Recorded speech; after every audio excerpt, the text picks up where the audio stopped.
Hello, I'm Detective Rex, and you're listening to the Rex Podcast. Today's case is one of those that makes even my tail stop wagging. A mother-in-law's revenge so perfectly executed, it'll leave you speechless. Are you ready? Then hit that like button, subscribe to our channel, and ring that notification bell because you won't want to miss a single word of this story. Now, let's hear from our guest today. Cynthia, the microphone is yours.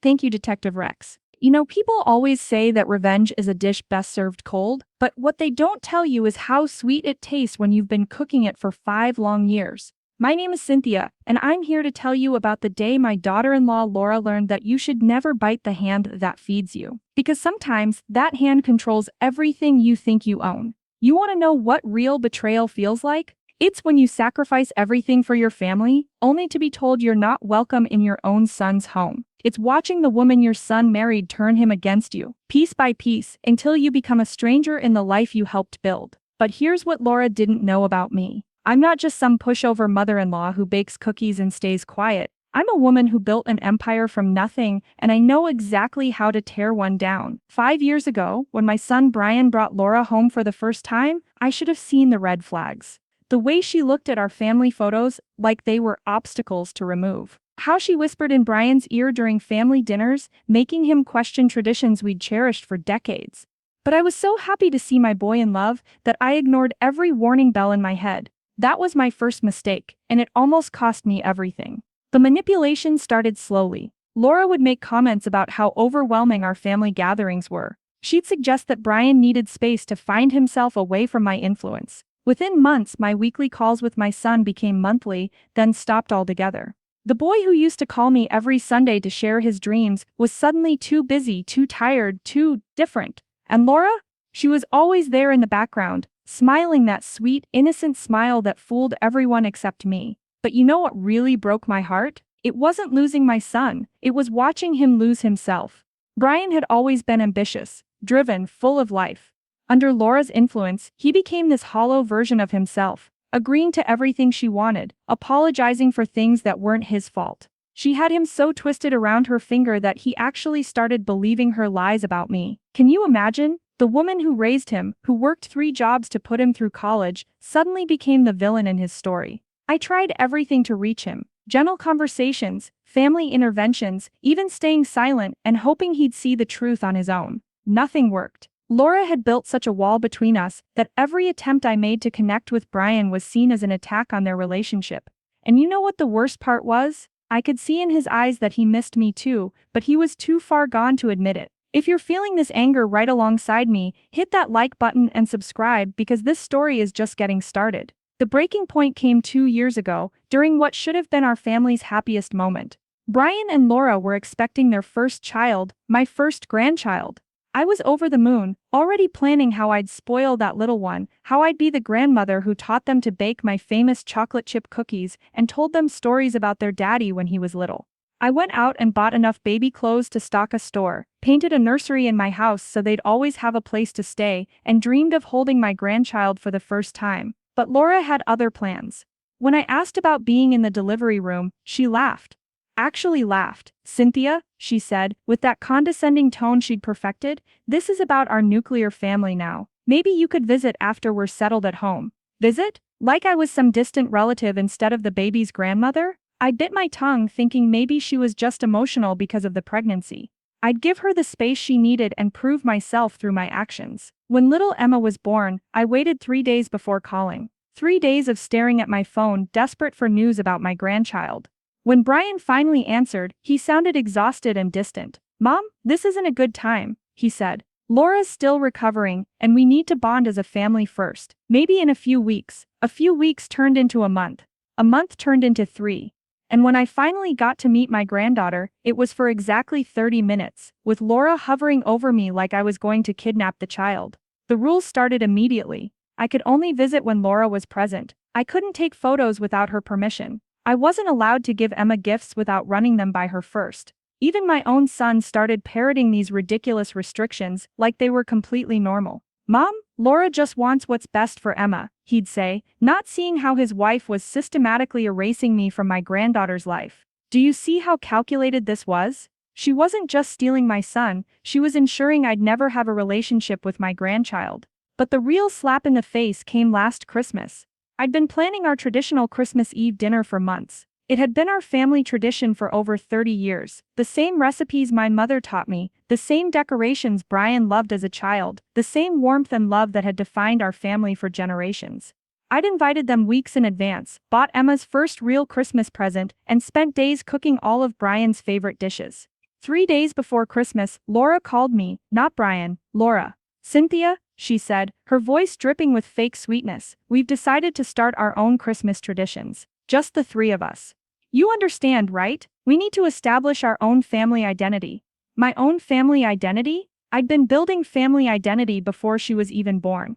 But here's what really crushed me. Brian didn't even have the courage to tell me himself. He let his wife break his mother's heart and hid behind her like a coward. I stood in my kitchen, surrounded by enough food to feed 10 people, looking at the Christmas tree I decorated with ornaments that held 30 years of memories, and I realized something important.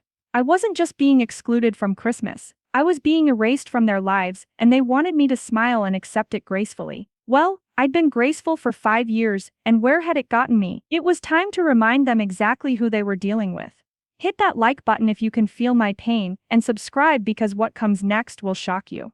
That night, after crying until I had no tears left, I sat down at my kitchen table and really looked at my life. I'd spent 5 years trying to win back a son who'd chosen his wife over his mother, begging for scraps of affection from a woman who saw me as nothing more than an obstacle. But as I sat there in the silence of my empty house, decorated for a Christmas celebration that would never happen, I remembered something crucial. I wasn't just Brian's mother. I was Cynthia Martinez, a woman who'd built a multi-million-dollar real estate empire from absolutely nothing. You see, what Laura never bothered to learn about me was how I'd raised Brian as a single mother after his father walked out when he was 5. I'd started with nothing but determination and a real estate license I'd earned while working nights at a diner. I'd flipped my first house with a loan I could barely qualify for, sleeping on air mattresses while I renovated it room by room. Every success led to the next opportunity, and by the time Brian graduated high school, I owned 17 properties across the city. Brian knew about my business, of course, but Laura had always dismissed it as mom's little hobby. She never asked about my work, never showed interest in how I'd built something from nothing. To her, I was just an annoying mother-in-law who needed to learn her place. What she didn't know was that her entire life was built on my foundation, and I mean that literally. Every single thing she thought she owned, every part of the perfect life she'd created by pushing me out, existed because of my generosity and my business acumen. The beautiful house they lived in? I'd bought it. When Brian and Laura got married, they were drowning in student debt and working entry-level jobs. They were living in a tiny apartment with paper-thin walls and a leaky ceiling, dreaming of someday owning a home but knowing it would take years to save for a down payment. So I did what any loving mother would do. I bought them a house, not just any house. A gorgeous 4-bedroom colonial in the best neighborhood in town, with a big backyard for the children I hoped they'd have, a kitchen that would be perfect for family gatherings, and enough space for me to visit and feel welcome. But here's where I made my biggest mistake. I put the deed in their names, all of it. I thought I was giving them the gift of ownership, of pride, of a fresh start without any strings attached. The mortgage, however, I kept in my name.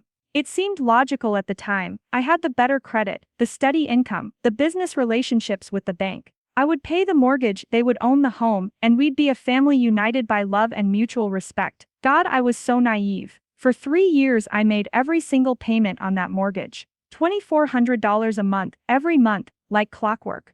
I never missed a payment, never made them feel guilty about it, never threw it in their faces during our arguments. It was my gift to them, my investment in our family's future. When Laura started pushing me away, when the visits became restricted and the phone calls stopped, I kept making those payments.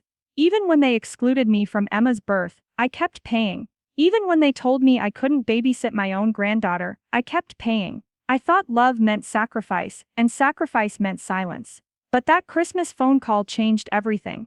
As I sat in my empty house, looking at bank statements showing 5 years of mortgage payments, I realized I'd been funding my own exile. Every month, I was paying for the roof over the head of a woman who hated me, and a son who'd forgotten me. I was literally paying for the privilege of being rejected by my own family. The irony was so bitter I could taste it. Laura wanted me out of their lives. Fine. But she was about to learn that you can't bite the hand that feeds you without consequences. The next morning, I called my lawyer. Richard Patterson had been my attorney for 15 years, helping me navigate every major business decision I'd made. He knew me well enough to hear the determination in my voice when I walked into his office with a stack of documents and a plan that would change everything. "Richard," I said, placing the mortgage papers on his desk, "I need to know my options." He spent 2 hours reviewing everything, and when he looked up at me, he was smiling. "Cynthia," he said, "you hold all the cards. The question is, how do you want to play them?" You see, what Laura never understood was that while the deed was in their names, the mortgage was in mine. And in our state, that meant I had significant legal rights to that property. More importantly, I had the right to demand immediate payment of the entire balance of the loan. Brian and Laura owed me $437,000. They didn't have $437,000. They didn't have $4,000. Their entire financial strategy had been based on me quietly paying their mortgage forever while they treated me like garbage. But I wasn't ready to pull that trigger just yet. Richard advised me to try one more conversation first, to give them a chance to make things right. "You should document everything," he said. "Send them a certified letter, explaining how you feel and what you need from them. If they respond with respect and willingness to change, you can rebuild the relationship. If they don't," he didn't need to finish that sentence. We both knew what would happen if they chose to continue down the path Laura had set them on. The letter I wrote was 3 pages long. I poured my heart out, explaining how much I loved Brian, how much I wanted to be part of Emma's life, and how deeply Laura's behavior had hurt me. I didn't threaten them or make demands. I simply told the truth about what their actions had cost me emotionally and asked for a chance to rebuild our relationship. I ended the letter by mentioning, almost casually, that I thought it might be time to revisit our financial arrangement regarding the house. Nothing threatening, just a gentle reminder that our current situation wasn't sustainable. Brian called me 2 days after he received the letter. For a moment, I thought maybe I'd gotten through to him. Maybe he'd finally see what his wife had done to our family and find the courage to stand up for our relationship. Instead, he was angry. "Mom, Laura showed me your letter, and we both think you're being manipulative and emotional. We don't appreciate being threatened over money, and if you can't respect our boundaries, maybe we need to take a break from each other for a while." A break from each other. My son, the boy I'd raised and sacrificed everything for, wanted to take a break from me because I'd asked to be treated with basic respect. That conversation lasted exactly 4 minutes, and in those 4 minutes, I watched the last bridge between us burn to the ground. When I hung up the phone, I wasn't crying anymore. I was done crying. It was time for action. Are you still with me? Because this is where everything changes. Hit that subscribe button and that like button because you're about to witness the most satisfying revenge story you've ever heard. I gave them 30 days. 30 days to cool off and think about what I'd said. 30 days to realize that maybe, just maybe, they'd been treating me unfairly. 30 days for Brian to remember that I was his mother, not his enemy. I kept hoping my phone would ring, that I'd hear his voice telling me he missed me, that they wanted to work things out. Instead, I got silence. Complete and total silence. No phone call, no text message, no attempt to reach out or repair what had been broken. But I wasn't silent, I was busy. I spent those 30 days getting my ducks in a row, making sure every detail of my plan was legally sound and emotionally satisfying. I met with Richard 3 more times, reviewed every document, and prepared for what was coming next. I also did something else that surprised even me. I hired a private investigator to look into Laura's background. I wanted to know exactly who this woman was who destroyed my family, and what I found made everything so much clearer. Laura Martinez, yes, she'd taken our family name, which somehow made everything worse, had done this before. Her previous relationship, a 3-year marriage she'd never told Brian about, had ended when she'd systematically isolated her first husband from his family and friends. She had a pattern of moving into men's lives like a virus, taking over their social circles, their finances, and their identities, until they were completely dependent on her. Brian wasn't her first victim. He was just her most successful one. Armed with this knowledge and a legal strategy that would leave them speechless, I made my move. On January 15th, exactly 30 days after Brian's dismissive phone call, I sent them a certified letter that would change their lives forever. The letter was simple and direct. Dear Brian and Laura, after much consideration, I have decided to call in the full balance of the mortgage on your home.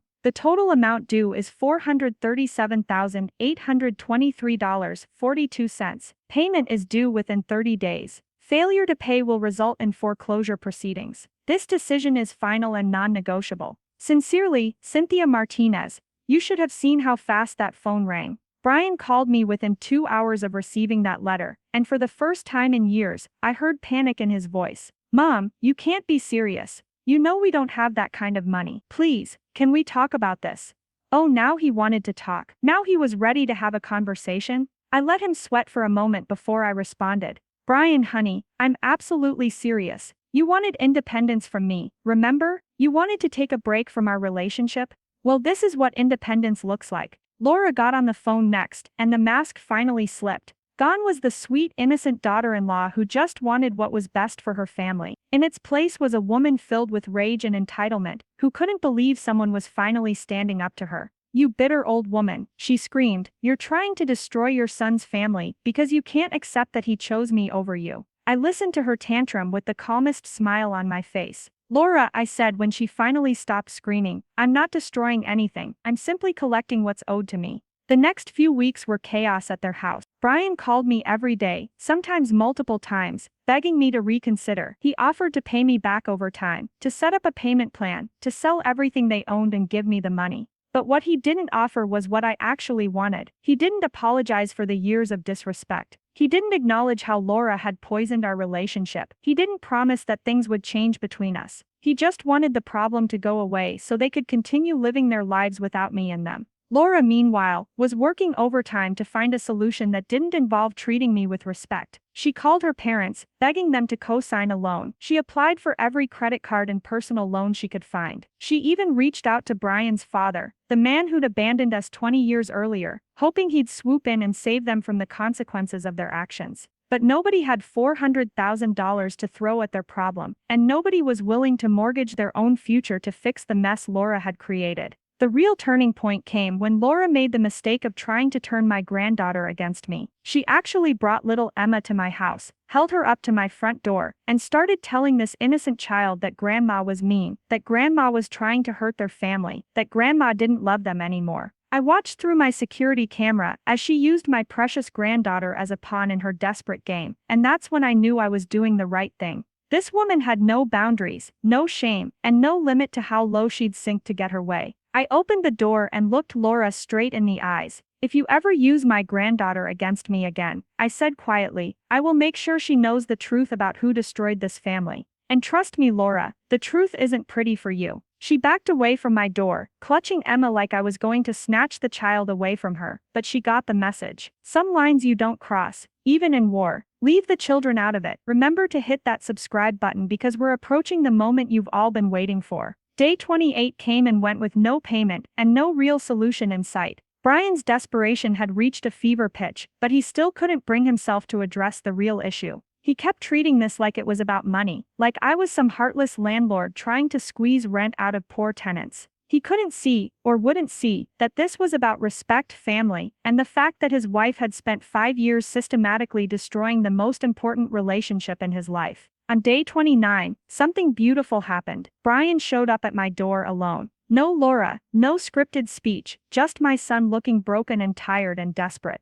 We sat at my kitchen table, the same table where I'd helped him with homework for 12 years, where we'd talked about his dreams and fears, where we'd planned his future before Laura came along and rewrote it. And for the first time in 5 years, he really looked at me. Mom, he said, and his voice was shaking, I know you're not really doing this for the money. I know I've been a terrible son, and I know Laura has been. He stopped struggling to find the words. I know she's been difficult, but I love her, and I love Emma, and I don't know how to fix this without losing everything. Finally, he was being honest about what had been happening. Finally, he was acknowledging that there was a problem beyond his mean old mother being unreasonable. I reached across the table and took his hand, just like I used to when he was little and scared. Brian, I said, I don't want you to lose everything. I want you to gain something you've forgotten you had. A mother who loves you more than life itself, and who would do anything to protect you, including protecting you from people who don't have your best interests at heart. We talked for 3 hours that day, really talked, like we hadn't in years. Brian told me things I'd suspected but never confirmed. How Laura controlled their finances, their social calendar, their every decision. How she'd convinced him that maintaining relationships with old friends and family members would hold him back professionally and personally. How she'd made him feel guilty for loving me, for wanting to include me in Emma's life, for missing the closeness we used to share. My son had been living in an emotional prison, and he'd been so isolated that he couldn't even see the bars. By the end of that conversation, Brian understood what needed to happen. He went home that night with a choice to make, and I went to bed knowing that whatever he decided would be final. Either he'd find the courage to stand up for our family and set boundaries with his wife, or he'd lose the house and learn what independence really cost. Either way, I'd already won. I'd forced them to confront the truth about their situation and their relationship. The next morning, day 30, I got a phone call that made 5 years of heartbreak worth every single tear.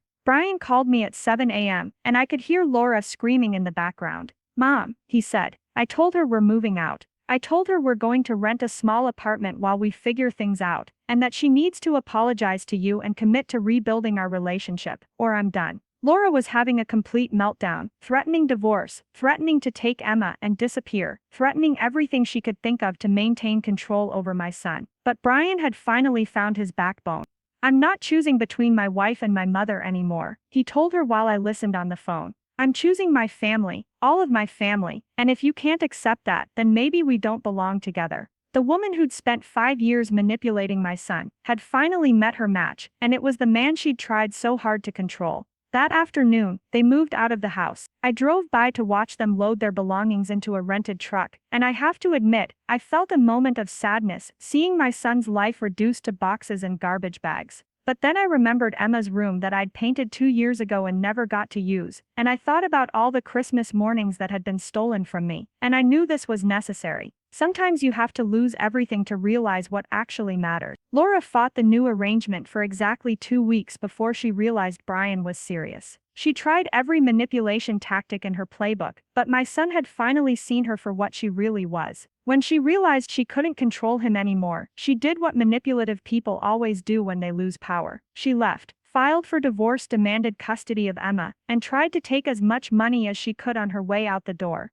But here's where my real revenge began. Remember that private investigator I'd hired? All that information about Laura's past, her pattern of destroying families, her previous marriage that ended under suspicious circumstances. I made sure Brian's divorce lawyer had every single detail. Laura walked into those divorce proceedings, thinking she'd walk away with half of everything and primary custody of Emma. Instead, she discovered that having a documented history of parental alienation and family manipulation doesn't look good in family court. The judge awarded Brian primary custody of Emma, ordered Laura to pay child support, and gave her supervised visitation only. She walked away from that marriage with less than she came into it with, while Brian kept his daughter and began the long process of rebuilding the relationships she'd destroyed. Justice, real justice, is a beautiful thing to witness, and the best part, Brian learned from his mistakes. He learned to recognize manipulation, to value the people who truly love him, and to never again let someone come between him and his family. 6 months later, Brian and Emma moved back into the house, not because I demanded it, but because he asked if they could come home. He wanted Emma to grow up in the house I'd chosen for her, surrounded by the love and stability Laura had tried to steal from all of us. I transferred the deed to Brian's name completely and forgave the entire mortgage balance as my gift to them. But this time, it came with an understanding between us that family means something, that respect isn't optional, and that love requires effort from everyone involved. Today I babysit Emma 3 days a week while Brian works. We have our Sunday family dinners again, and Emma calls me Nana and runs to hug me every time I walk through the door. She'll never remember the chaos of her first few years, but she'll grow up knowing that her grandmother fought to be part of her life and won. Brian and I are closer now than we ever were before, because sometimes you have to lose something completely to appreciate what it means. As for Laura, last I heard, she'd moved across the country and was living with a new boyfriend who had no idea what he was getting himself into. She sends Emma a card on her birthday and Christmas, but she's never tried to exercise her visitation rights. I think she finally understood that when you play games with family, you might just lose everything that matters. And you know what? I'm not sorry. I'm not sorry for refusing to be treated like I didn't matter. I'm not sorry for teaching my son the value of loyalty and respect. And I'm definitely not sorry for protecting my granddaughter from a woman who used children as weapons. The mortgage I canceled was worth $400,000, but the family I got back, that's priceless. Sometimes the best revenge isn't destroying your enemies, it's proving that you're stronger than their worst intentions, and that love, real love, always wins in the end. If you're dealing with toxic family members who think they can walk all over you, remember this story. Remember that you have more power than you think, and sometimes the best way to fight for your family is to show them what life looks like without your support. Thank you, Cynthia, for sharing that incredible story of courage and redemption with us. Listeners, this is exactly why we do this podcast, to share stories of real people who refuse to let toxic behavior destroy their families. If Cynthia's story moved you, if it inspired you, if it reminded you that you're stronger than you think, then I need you to do 3 things right now. First, smash that like button and let us know this story touched your heart. Second, subscribe to our channel and ring that notification bell so you never miss stories like this one. And third, share this episode with at least 5 people who need to hear that they don't have to accept disrespect from anyone, even family. Your support keeps these important stories alive and helps us reach people who need to know they're not alone in their struggles. I'm Detective Rex until the next case on our podcast. And stay tuned for 2 more incredible cases you won't want to miss.